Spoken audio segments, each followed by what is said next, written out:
হরে কৃষ্ণ সকলকে। আজকে আমি এই ব্লগে মায়াপুর ঘাট থেকে ইস্কন মন্দির যাওয়ার পথে যে মন্দিরগুলো পড়বে সেগুলো তোমাদেরকে দেখাবো।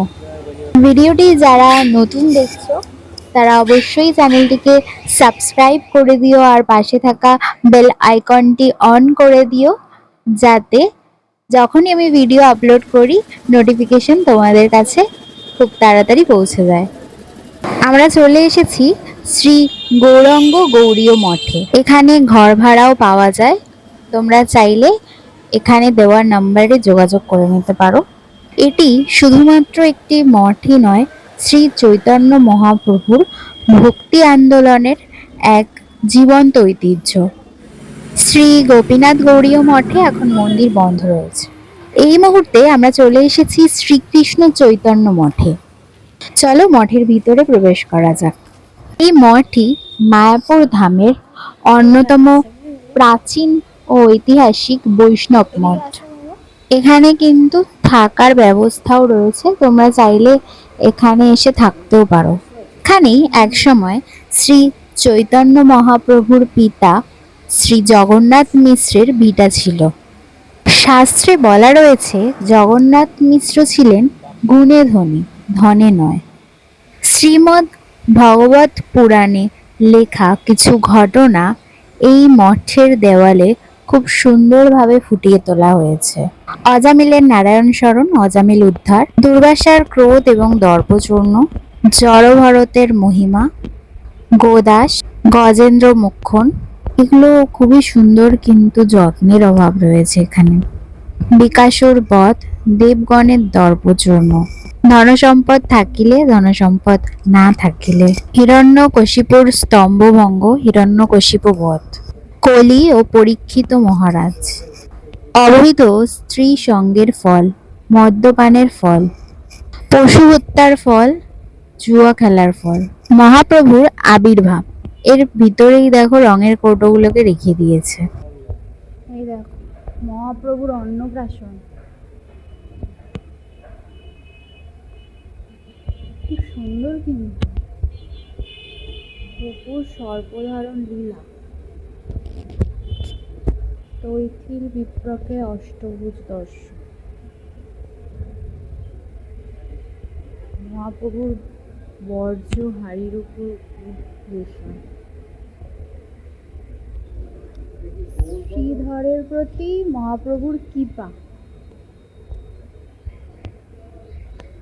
জগাই মাধাই উদ্ধার,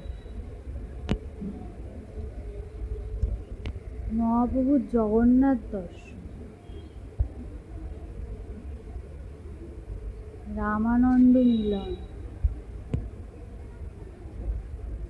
কুষ্ঠ বিপ্র উদ্ধার,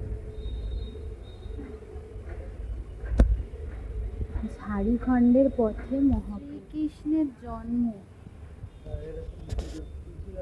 পুতনা বধ। এই দেখো রাম তুলসী, না রাম তুলসী, এগুলো তো দেখা যাচ্ছে। অর্জুন ভঞ্জন, ভিতরগুলো কি সুন্দর করে আঁকা। শ্রীকৃষ্ণের ননি চুরি,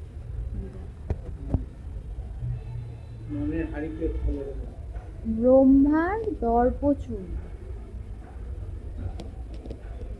কেশী দৈত্য বধ, কুবলায় হস্তি।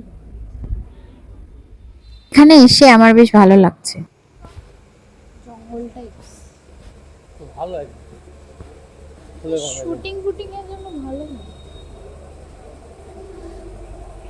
এদিকে হচ্ছে দেখো রান্না বান্না হয়। এই পুকুরটি খুবই পবিত্র। বিশ্বাস করা হয় শ্রী জগন্নাথ মিশ্রের পরিবারে এই পুকুরের জল দৈনিক কাজে ব্যবহার করা হতো। এখানে শ্রী চৈতন্যদেব শৈশবে খেলাধুলা করতেন। এখন আমরা চলে এসেছি আরো একটি মঠে। এখানেও কিন্তু ঘর ভাড়া পাওয়া যায়, তোমরা চাইলে এই মঠেও থাকতে পারো। রাধা কৃষ্ণ, এখানে গরম গরম লুচি, চপ, মুড়ি পাওয়া যাচ্ছে। এখন আমরা চলে এসেছি এক পবিত্র তীর্থস্থানে, শ্রীল ভক্তি বল্লভ তীর্থ মহারাজ সমাধি মন্দিরে। এই মন্দিরটি ভীষণই পরিষ্কার পরিচ্ছন্ন। মায়াপুর আসলে অবশ্যই এই সমাধি মন্দিরটা দর্শন করতে ভুলো না। এখানে তোমরা চাইলে থাকতেও পারো, 500 টাকায় এখানে রুম ভাড়া পাওয়া যায়। এবার আমরা মন্দিরের ভিতরে প্রবেশ করব। মন্দিরের ভিতরটা সত্যি অসাধারণ, তোমরা সামনে থেকে না দেখলে বিশ্বাস করতে পারবে না। মন্দিরের পিছনে রয়েছে একটা সুন্দর বাগান।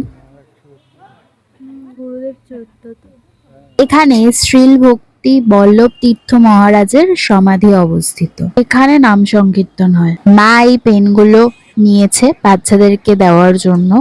এগুলোর প্রাইস 30 টাকা করে। এখন আমরা চলে এসেছি শ্রী শ্রী গৌর নিত্যানন্দ মন্দিরে। চলো ভিতরে প্রবেশ করা যাক। এখানে গেলে তোমরা কাচের প্রদর্শনী দেখতে পাবে। আমাদেরকে আগে থেকে বলা হয়নি যে 5 টাকা করে দিতে হবে, বেরোবার সময় 5 টাকা করে নিল, সেটাও ঠিক আছে, বাট একদমই পরিষ্কার পরিচ্ছন্ন ছিল না। আমার মনে হয় ওদের পরিষ্কার পরিচ্ছন্নর উপর জোর দেওয়া উচিত। মা আর বাবা চা খেলো, 10 টাকা করে নিয়েছে। আমি জাস্ট এই দোকানে শাড়ির দাম জিজ্ঞেস করছিলাম, তো উনি খুলে খুলে শাড়ি দেখানো শুরু করে দিয়েছিলেন। এখান থেকে তোমরা কিন্তু শাড়ি কিনতে পারো, শাড়ির দাম মোটামুটি রিজনেবল ছিল। এই দোকানটা থেকে মা 3টে রাধা কৃষ্ণের ফটো ফ্রেম নিয়েছে। আমি একটু বার্গেনিং করেছি, 3টে ফ্রেম 80 টাকা পড়েছে। মায়াপুর মন্দিরের বাইরে 100 থেকে 200 টাকায় তোমরা ঘি পেয়ে যাবে। এই ঘিটা 100 টাকা নিয়েছিল, একদমই ভালো না খেতে। এখন আমরা পেয়ারা মাখা খাবো, ভীষণই লোভ লাগছে দেখে। এখনের মতো বিদায় নিচ্ছি, টাটা।